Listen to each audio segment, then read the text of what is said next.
नमस्कार साथियों, इस वीडियो में हम बात करेंगे नियम संख्या 45 से 46 और 47 ये 3 नियमों की हम बात करेंगे। इससे पहले जो हमने नियम संख्या 44 सब क्लॉज 3 की हमने बात की थी कि इसको हम डिटेल में आगे पढ़ने वाले हैं। उसमें गाइज उसमें ज़्यादा आपसे एग्ज़ाम में पूछा नहीं जाएगा, वो उसमें केवल प्रोसेस दे रखी है और प्रोसेस आपके एग्ज़ाम की दृष्टि से ज़्यादा इंपॉर्टेंट नहीं है, इसलिए मैंने 44 सब क्लॉज 3 को फिलहाल छोड़ दिया। आप अपने पार्ट पे उसको वैसे देख सकते हो, पढ़ सकते हो, लेकिन वहाँ से कोई क्वेश्चन बनने वाला नहीं है। वहाँ से 2-3 चीज़ें हैं जैसे CRN नंबर, GRN नंबर, उनकी आपसे फुल फॉर्म पूछी जा सकती है, तो एक बार आप वो देख लेना। बाकी वहाँ से ज़्यादा गुंजाइश नहीं है क्वेश्चन पूछे जाने की, क्योंकि वो सिर्फ एक प्रोसेस है। ठीक है गाइज, तो मैं इस वीडियो में बात करूँगा अब डायरेक्ट नियम संख्या 45 से। तो इसको रसीद बुकों का प्रारूप एवं अभिरक्षा ये नाम का एक सेक्शन है, उसमें बांटा गया है। रसीद बुकों का प्रारूप यानी कि जो रसीद बुक होती है उनका प्रारूप क्या रहने वाला है और उनकी अभिरक्षा किस प्रकार की जाएगी, वो सारी बात इसमें हम करने वाले हैं। ठीक है, तो नियम संख्या 45 की चलो बात कर लेते हैं। तो इसमें बता रखा कि रसीद बुकों का प्रारूप यानी कि जो रसीद बुक होती है, सरकार से जब पैसा इकट्ठा किया जाता है, पैसा प्राप्त होता है, तो किसी भी व्यक्ति द्वारा जब पैसा जमा कराया जाता है, सरकारी पैसा जमा कराया जाता है, तो सरकारी पैसा जो लेता है कर्मचारी, वो देने वाले को एक रसीद देता है काट कर। ठीक है, तो उसका जो प्रारूप होता है रसीद बुकों का, उसके बारे में बात करेंगे कि आखिर में रसीद बुकों के प्रारूप में किस किस प्रकार के नियम दे रखे हैं।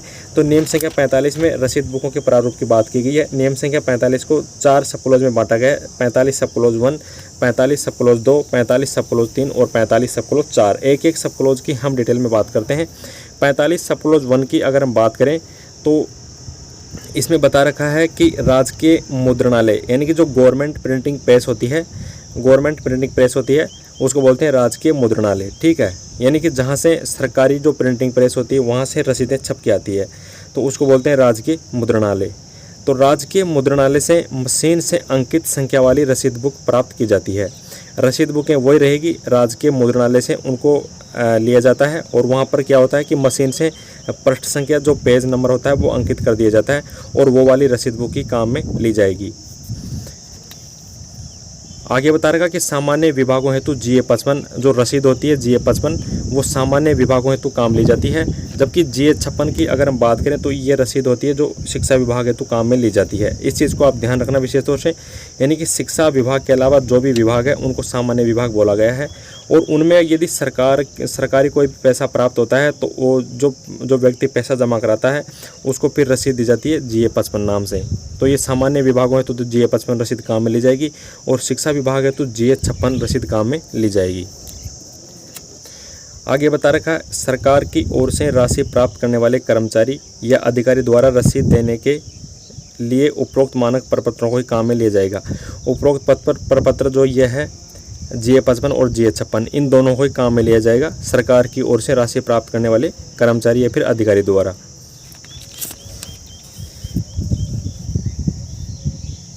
आगे बता रखा है किसी विभाग द्वारा यदि विभागीय नियमों के अनुसार अन्य विशेष प्रारूप बना रखा है तो उसको काम में लिया जाएगा। यानी कि GA 55 और GA 56 के अलावा दूसरा प्रारूप तभी काम में लिया जाएगा जब किसी विभाग द्वारा और उसके जो विभागीय नियम होते हैं उनके द्वारा यदि कोई अलग से प्रारूप तैयार कर दिया जाए रसीदों का, तो वो फिर काम में लिया जा सकता है। लेकिन वैसे GA 55 और GA 56 जो रसीदों का प्रारूप है वही काम में लिया जाता है। ये नियम संख्या 45 सब क्लॉज 1 की हमने बात कर ली। नियम संख्या 45 सब क्लॉज 2 की हम बात करें तो इसमें बता रखा है कि जो खाली रसीद बुकें होती है वो कहाँ रखी जाती है उसके बारे में बात की गई है।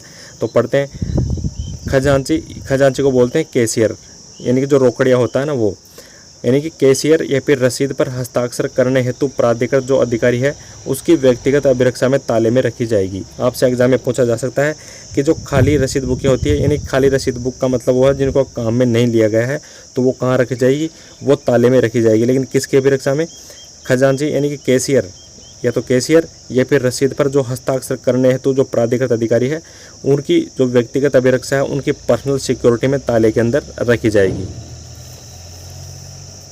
45 सब क्लॉज 3 की हम बात करें तो इसमें बता रखा है रसीद बुक का उपयोग करने से पहले इस बुक के सभी पन्नों को गिनकर उसका परिणाम रसीद बुक पर आसानी से दिखाई देने वाले भाग पर अंकित कर DDO से हस्ताक्षर करवा लिया जाएगा।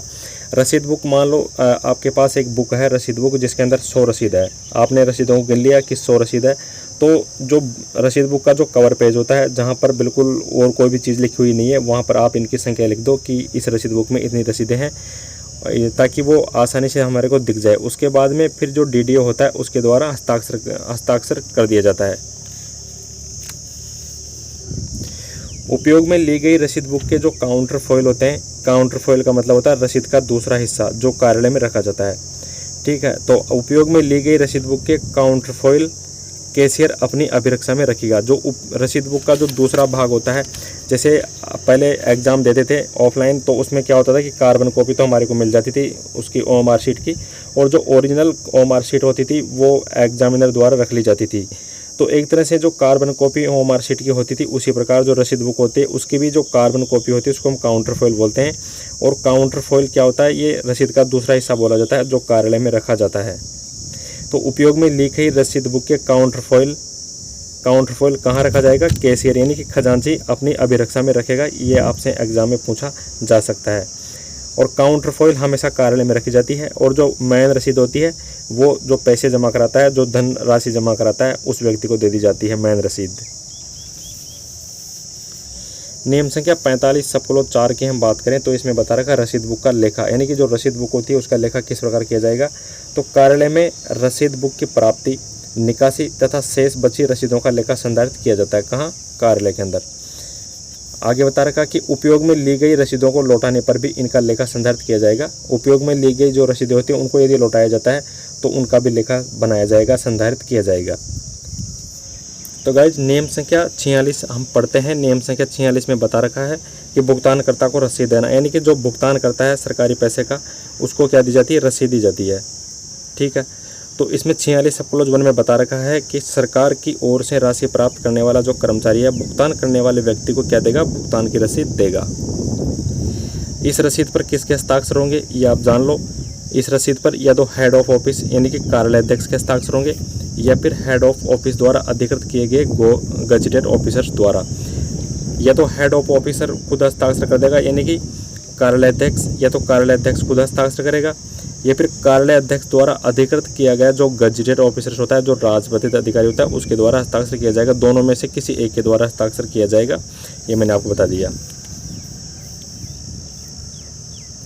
रसीद पर हस्ताक्षर करते समय तथा रसीद की दूसरी प्रति यानी कि काउंटर फॉइल पर हस्ताक्षर करते समय यह देखा जाता है कि केस बुक में एंट्री हुई है या नहीं।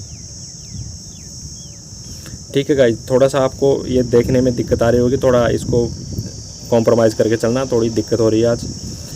तो रसीद पर हस्ताक्षर करते समय तथा रसीद की दूसरी प्रति पर हस्ताक्षर करते समय यह देखा जाता है कि केस बुक में एंट्री हुई है या नहीं। सीधी सी बात है, रसीद पर हस्ताक्षर तभी किया जाएगा कि इसका जो पैसा होता है वो उसकी एंट्री केस बुक में भी हो गई है या नहीं हो गई। केस बुक में एंट्री हो जाने के बाद में ये कन्फर्म हो जाता है कि पैसा जमा हो गया है। अब जिस व्यक्ति ने जो पैसा जमा कराया है अब उसको हम रसीद दे दें। तो गाइज ये हमने नियम संख्या 46 पढ़ लिया, 46 सब क्लोज 1 की बात कर ली। तो गाइज जस्ट हमने अभी बात की थी कि रसीद पर हस्ताक्षर कौन करेगा, वो तो हमने जान लिया। या तो हेड ऑफ ऑफिस या फिर हेड ऑफ ऑफिस के द्वारा अधिकृत गजेटेड ऑफिसर द्वारा रसीद पर हस्ताक्षर किया जाता है। अब यहाँ पर टिप्पणी लगा के बता रखा कि निम्नलिखित नॉन गजेटेड ऑफिसर्स यानी कि जो अराजपत्रित अधिकारी होते हैं, कौन कौन से अराजपत्रित अधिकारी जिनकी सूची नीचे दी गई है, तो उनके द्वारा भी भुगतानकर्ता को दी जाने वाली रसीद पर हस्ताक्षर कर सकते हैं। ये आप खुद पढ़ लेना, मैं इसको क्योंकि इसमें आप देख लेना कि कौन कौन से हैं, आप वीडियो पॉज करके देख लेना। ये मैं आपको स्क्रीन पर दिखा देता हूँ, ये देख लो कौन कौन से हैं, ये लिस्ट पूरी बता रखी है मैंने। ये नॉन गजेटेड जो ऑफिसर्स होते हैं ये भी भुगतानकर्ता को दी जाने वाली रसीद पर हस्ताक्षर कर सकते हैं। ठीक है गाइज, आप इसको देख लेना, इसमें ज़्यादा समझाने की पढ़ाने कोई बात नहीं, आप वीडियो पॉज करके इसको देख लेना। गाइज अब हम बात करेंगे नियम संख्या 46 सब क्लोज 2 की। इसमें बता रखा कि बिलों से वसूली पर रसीद, यानी कि बिलों से जब वसूली की जाती है तो उस पर रसीद किस प्रकार दी जाती है। बिलों से वसूली का मतलब है जैसे आपका मान लो सैलरी बिल बन गया और आपसे कोई वसूली बनती है, तो आपकी मान लो सैलरी 50,000 बनती है और आपसे 10,000 रुपये की वसूली बनती है, तो 40,000 रुपये आपको मिलेंगे, 10,000 रुपये आपके काट लिए जाएंगे बिल से। ठीक है, तो बिल से जब वसूली की जाती है तो फिर बाद में आपको 10,000 की रसीद मिलेगी, क्योंकि आपके बिल से 10,000 रुपये की राशि काटी गई है। तो उसके बारे में बात की गई है 46 सब क्लोज 2 में। इसमें बता रखा है जब राजकीय धनराशि की वसूली नकद में न की जाकर बिल के भुगतान में से काटी जाए तो भुगतानकर्ता को रसीद तभी दी जाएगी। कब दी जाएगी? जब वो विशेष रूप से मांग करे। वो विशेष रूप से मांग करेगा तभी उसको रसीद दी जाएगी। ये हमने बात कर लिया नियम संख्या 46 सब क्लॉज 2 की।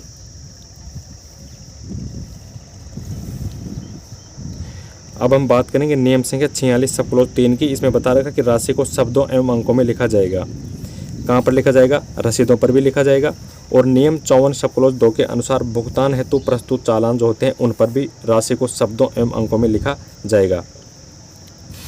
जैसे आप पहले फॉर्म भरते थे बैंक में, जैसे आपने एग्ज़ाम दिया तो उसका आप जो फीस जमा कराते थे तो आप बैंक में जाते थे और चालान के द्वारा वो फीस जमा कराते थे।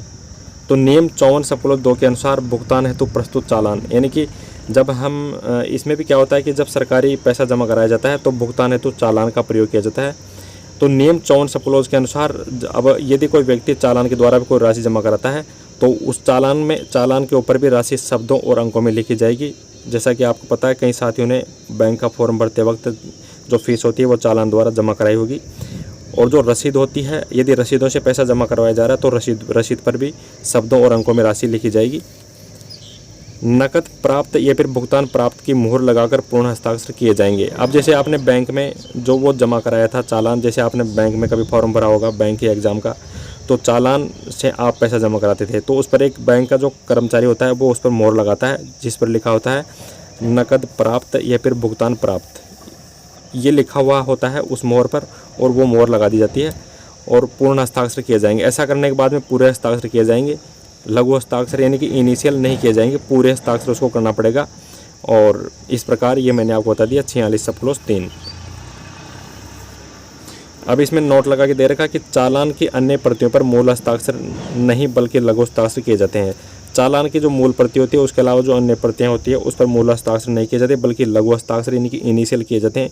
इनिशियल का मतलब होता है नाम का पहला अक्षर लिखकर हस्ताक्षर करना। नाम का पहला अक्षर लिख दिया जाता है, फिर बाद में पेन को रनिंग कर दिया जाता है। जैसा कि आपको पता है कि जैसे मेरा नाम राम भजन है तो मैं लघु हस्ताक्षर ऐसे करूँगा, शुरू का नाम तो ऐसे लिख दिया जाता है और फिर बाद में ऐसे कर दिया जाता है, तो इसको बोलते हैं इनिशियल। और पूर्ण हस्ताक्षर जैसे मैं पूरे हस्ताक्षर करूँ, जैसे ऐसे पूरा नाम, इसको बोलते हैं पूर्ण हस्ताक्षर। ठीक है, तो मैं पूर्ण हस्ताक्षर और इनिशियल यानी कि लघु हस्ताक्षर दोनों के बारे में मैंने आपको बता दिया। अब हम बात करेंगे नियम संख्या 47 की। इसमें बता रखा कि रसीदों की डुप्लीकेट कॉपी जारी करना, यानी कि रसीद खो जाए तो उसकी जो डुप्लीकेट कॉपी होती है वो किस प्रकार जारी की जाएगी कि नहीं की जाएगी, पहले तो वो कन्फर्म कर लेते हैं। तो ये सारी चीज़ें पढ़ेंगे। तो 47 सब क्लॉज 1 में बता रखा है कि मूल रसीद खो जाने पर डुप्लीकेट कॉपी नहीं दी जाएगी। ये तो आप बिल्कुल अच्छे से दिमाग में बैठा लो कि यदि मूल रसीद खो जाए तो डुप्लीकेट कॉपी तो नहीं दी जाएगी। डुप्लीकेट कॉपी किसी भी हालत में नहीं दी जाएगी। केवल प्रमाण पत्र दिया जाएगा, केवल प्रमाण पत्र ही दिया जाएगा, सर्टिफिकेट ही दिया जाएगा कि इस दिन इस लेखे में यह राशि इस व्यक्ति से प्राप्त की गई है। उसको वेरीफाई करके दिया जाता है, प्रमाण पत्र दे दिया जाएगा कि हाँ इस दिन इस तारीख को इस लेखे में यह राशि इस व्यक्ति द्वारा प्राप्त की गई। केवल जैसे जिस व्यक्ति ने पैसा जमा कराया सरकारी पैसा, तो उसको हम जैसे मान लो 5,000 रुपये किसी ने जमा कराया और हमने उसको रसीद काट के दे दी, ठीक है साहब आपने 5,000 जमा करा दिया, ये रसीद ले जाओ। अब उसकी रसीद खो गई।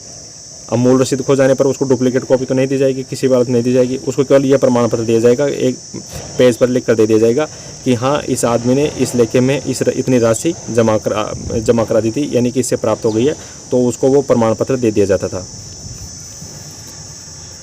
ऐसा तभी किया जाएगा, कब किया जाएगा? जब सरकार द्वारा तय की गई फीस व्यक्ति द्वारा जमा करा दी जाए। यानी कि मूल रसीद खो गई उस व्यक्ति की, अब उसको यह प्रमाण पत्र भी तब दिया जाएगा जब उस व्यक्ति द्वारा फीस जमा करा दी जाएगी। सरकार पहले से फीस बता देगी कि भाई साहब आप जैसे उदाहरण के लिए सरकार बोले कि 50 रुपये जमा कराओ और प्रमाण पत्र ले जाओ, है ना। तो इस प्रकार वो जब फीस जमा कराएगा तभी उसको यह प्रमाण पत्र दिया जाएगा। अब नोट लगाकर बता रखा कि मूल रसीद खोने पर डुप्लीकेट कॉपी नहीं दी जाएगी, लेकिन ऐसे प्रकरण जहां मूल प्रति के साथ साथ डुप्लीकेट कॉपी संलग्न करना आवश्यक है तो वहां यह प्रावधान लागू नहीं होगा। कई सारे ऐसे प्रकरण होते हैं जहां पर मूल प्रति के साथ साथ, यानी जो मूल रसीद होती है मूल प्रति के साथ डुप्लीकेट कॉपी भी लगाई जाती है, तो वहां पर उसको डुप्लीकेट कॉपी तो दे दी जाती है, क्योंकि इस नियम बना रखा है कि डुप्लीकेट कॉपी देना अनिवार्य है, तो वहाँ पर फिर डुप्लीकेट कॉपी के लिए मना नहीं किया जाएगा। नियम संख्या 47 सब क्लॉज 2 की हम बात करें तो इसमें बता रखा है किसी व्यक्ति द्वारा किसी दिन कोई राशि जमा कराने के संबंध में प्रमाण पत्र केवल उसी दशा में दिया जाएगा जब उस व्यक्ति ने फीस जमा करा दी। यह मैंने पढ़ लिया कि किसी व्यक्ति द्वारा किसी दिन कोई राशि जमा कराई है कि नहीं कराई है तो उसका प्रमाण पत्र दिया जाएगा। डुप्लीकेट कॉपी तो दी नहीं जाती। अब प्रमाण पत्र भी कब दिया जाएगा? केवल उस दशा में दिया जाएगा जब उस व्यक्ति ने फीस जमा करा दी। ऐसे प्रमाण पत्र भी केवल इन जमाओं के संबंध में ही जारी किए जाएंगे। अब ऐसे प्रमाण पत्र भी केवल उन जमाओं के संबंध में जारी किए जाएंगे। कौन सी जमाओं के संबंध में, उसकी बात कर लेते हैं। जिनकी प्राप्तियां कोषागार में उपलब्ध चालान की प्रति तथा प्राप्तियों की अनुसूची दोनों से ही सत्यापित की जावे। यदि दोनों से ही ये चीज़ वेरीफाई हो जाए कि हाँ कौन कौन सी चीज़ें ट्रेजरी के अंदर जो उपलब्ध चालान होता है, ट्रेजरी के अंदर जो चालान होता है जिसके द्वारा पैसा जमा कराया गया उसकी प्रति तथा प्राप्तियों की अनुसूची जो रिसिप्ट होती है उसकी जो शेड्यूल होती है, अनुसूची होती है, दोनों से वेरीफाई हो जाएगा कि हाँ इस व्यक्ति ने पैसा जमा कराया था, वास्तव में चालान से जमा कराया था, इतना पैसा जमा कराया था, इस तारीख को जमा कराया था और इस लेखे में इसका पैसा जमा है। तो ऐसा वेरीफाई होने के बाद में उसको प्रमाण पत्र दिया जाएगा। 3 वर्ष से अधिक पुराने कोई भी ऐसी जमा जिनका कोषागार में सुरक्षित रखी गई चालान की प्रति, यानी कि कोषागार में जो चालान की प्रति रखी गई है उसे सत्यापन करना संभव नहीं है तो प्रमाण पत्र जारी नहीं किया जाएगा। ठीक है गाइज, ये मैंने आपको बता दिया कि प्रमाण पत्र कब नहीं दिया जाएगा। 3 वर्ष से अधिक कोई भी पुरानी जमा जिनका कोषागार में जो चालान जमा है उसे वेरीफाई नहीं किया जा सकता, यानी सत्यापन नहीं किया जा सकता। यहाँ पर लिख रखा 3 वर्ष से अधिक चीज़ का ध्यान रखना आप। 3 वर्ष से अधिक पुरानी जमा जिनका कोषागार में सुरक्षित रखी गई चालान की प्रति सत्यापन करना संभव नहीं है, प्रमाण पत्र जारी नहीं किया जाएगा। उम्मीद है ये वीडियो आपको समझ में आया होगा। थोड़ा आपको कॉम्प्रोमाइज़ करके चलना पड़ेगा इस वीडियो के अंदर, थोड़ी दिक्कतें हैं। और मिलते हैं थोड़ी देर बाद में एक नई वीडियो के साथ, तब तक आप इसको देखें। Thank you for watching this video. जय हिंद, जय भारत।